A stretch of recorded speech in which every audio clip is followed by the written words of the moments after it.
Hello, what's up? Hello Philippines, hello world. Andito na naman po tayo para mag-react at mag-comment dito sa isang super viral video. Ito yung video nga na kasama dito yung pagbabanta nitong ating Vice President sa mga tao katulad ng President, First Lady at ni Romualdez nga. So, ito po nakakalungkot pong isipin na nagkaroon tayo ng vice presidenteng spoiled brat at mayroon pagkaisip bata. Makikita naman talaga natin yung mga gusto nilang mangyari, gusto nila yun dapat ang nangyayari at gusto nila yun ang nasusunod. Yung mga sinasabi nila, gusto nila yun dapat ang pakikinggan, pero hindi sila marunong makinig. Dapat po sa mga ganitong pagkakataon, marunong po talaga tayong makinig. Katulad nga sabi dun sa misa, marunong dapat tayong makinig at umunawa bago tayo gumawa. So, eto po yung video. Trustee to get the votes of people.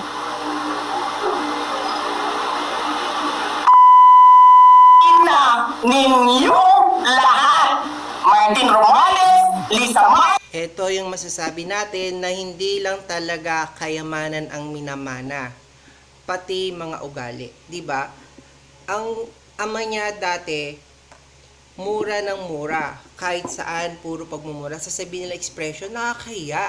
Nakakahiya expression 'yan. Anak mo nga narinig mong nagmura, magagalit ka, 'di ba? Tapos, ano mga DD shit, ano sasabihin nyo? Okay lang?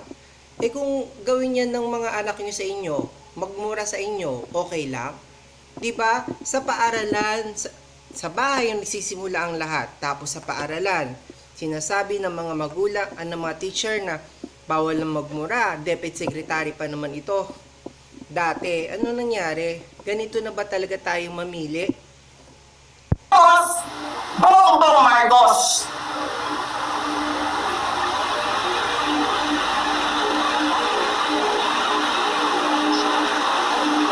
Ginigit-git nyo yung mga tao ko dyan sa envelope na yan. Lisa Marcos, naalala mo? So ito na nga po, isa-isa na nga rin nagbabagsakan ng mga tao niya ngayon, di ba? From the start na nagkaroon ng investigation dito nga kay Sulaika Lopez, tapos ngayon itong si Acosta. Ano nangyayari? Nagdaradramahan na sila lahat. Bakit nagkakaroon sila ng mga breakdown? Kasi kapag tayo may tinatago, hindi natin mailabas, sumasama talaga yung dibdib natin. Pag hindi maluwag yung puso natin, hindi maluwag lahat sa katawan natin, naapektuhan talaga tayo. So yung mga kasamaang ginagawa natin, kinakarma na sila. So ayan ang nangyayari sa kanila. Nagpadala sa akin ng video. Sinabihan mo ako saan kukunin ang pera. Pinakita mo ang mukha ng tao. Doon sa video. So gagawa na naman po tayo ng kwento at gagawa na naman tayo ng masisisi para mapunta na naman sa iba ang focus ng tao. Yun nga ang sabi natin, bakit nung una dapat sinagot na yan. So, etong sa pagbabanta ni Sara Duterte na may kinausap na nga daw siyang papatay kila Marcos kapag namatay siya.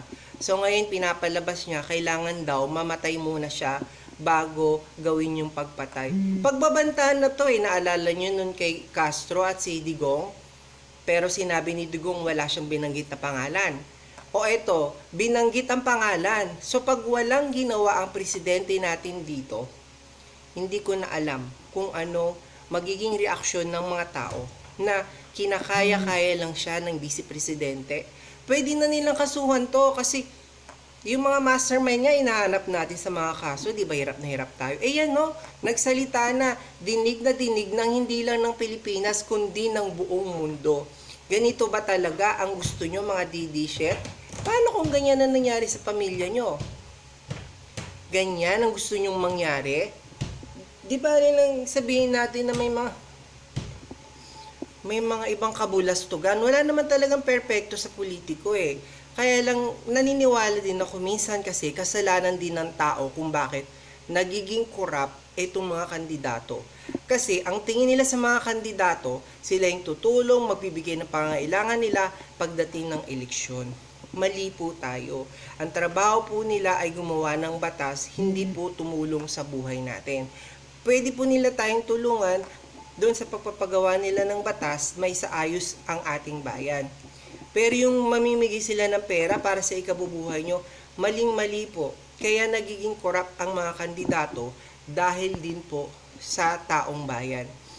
Sabihin man natin oo o hindi, pero may point ako. Alam ko, sasabihin nyo na may point ako. So, eto nga po, sana po gawan ng paraan ng ating presidente, wag niyang hayaan na binubuli. Kind of bullying na rin to eh. So kung wala silang ginawa dyan, ewan ko na lang. Tatawagin nilang duwag si Marcos. Pero sa tingin ko, matalino si Marcos. Hindi man siya ngangawa ng ngangawa. Sinabi nga 'di ba, ang taong matalino hindi dada ng dada. Hindi niya sasabihin kung ano yung nasa isip niya at kung ano yung nasa puso niya. Kasi ang taong matalino gumagawa. Yun lang, adios.